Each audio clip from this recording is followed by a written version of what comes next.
जय माता दी। आप सभी का स्वागत है मेरे सच्चा प्रेम चैनल में। मैं माया शर्मा आपको सुनाऊंगी। आज है नवरात्रि का दूसरा दिन, तो मैं आज सुनाऊंगी आपको माँ ब्रह्मचारिणी की कथा। तो ध्यान पूर्वक सुने। बोलो सांचे दरबार की जय।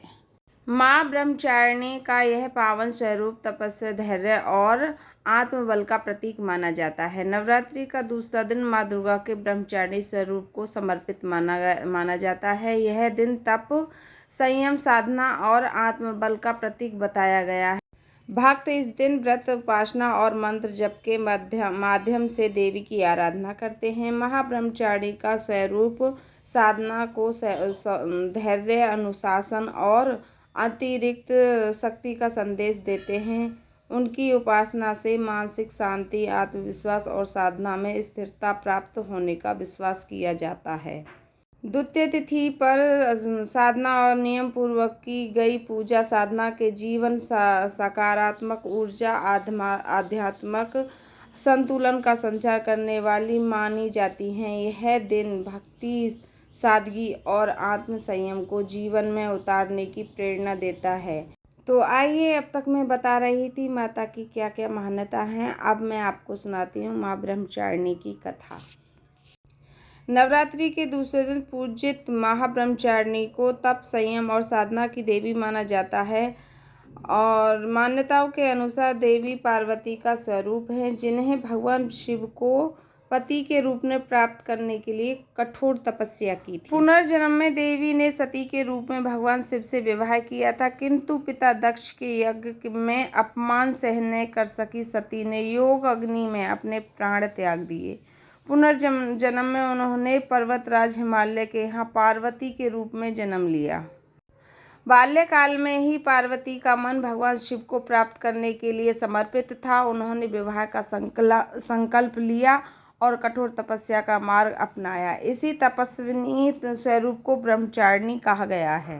कहा जाता है कि देवी ने हजारों वर्ष तक कठिन साधना की। प्रारंभ में उन्होंने फूल, फल, आहार लिया और फिर केवल पत्तों पर जीवन व्यतीत किया और अंत में निहार रहकर तप किया। उनकी इस कठोर साधना के कारण उन्हें तपेश्वर देवी भी कहा जाता है। देवताओं और ऋषियों ने उनकी तपस्या से प्रसन्न होकर आशीर्वाद दिया। अंत में भगवान शिव स्वयं प्रकट होकर देवी की निष्ठा, संयम और तप से प्रसन्न होकर उन्होंने पति रूप में स्वीकार किया। माँ ब्रह्मचारिणी की यह कथा साधकों को यह संदेश देती है कि धैर्य, संयम और निरंतर साधना से जीवन के कठिन लक्ष्य भी प्राप्त किए जा सकते हैं। बोलो माँ ब्रह्मचारिणी मैया की जय। तो अब तक मैं आपको सुना रही थी माँ ब्रह्मचारिणी की कथा। तो आइए, अब मैं सुनाती हूँ आपको माँ ब्रह्मचारिणी की आरती। तो ध्यानपूर्वक सुने। जय ब्रह्मचारिणी माँ, तप की तुम ज्योति हो, भक्ति से भर दो जीवन की हर एक को पल होती। जप माला कमंडल कर में धारे, तप से तुमने शिव भी समारे। श्वेत वस्त्र दिव्य स्वरूप तुम्हारा, साधना से जग में फैला उजियारा। संयम, धैर्य, शक्ति की दाता, भक्तों के मन की तुम ही विधाता। कठिन तपस्या का पथ दिखलाओ, माँ जीवन में सास भर जाओ। जो जन श्रद्धा से ध्यान लगाता, माँ ब्रह्मचारिणी की कृपा बरसाता।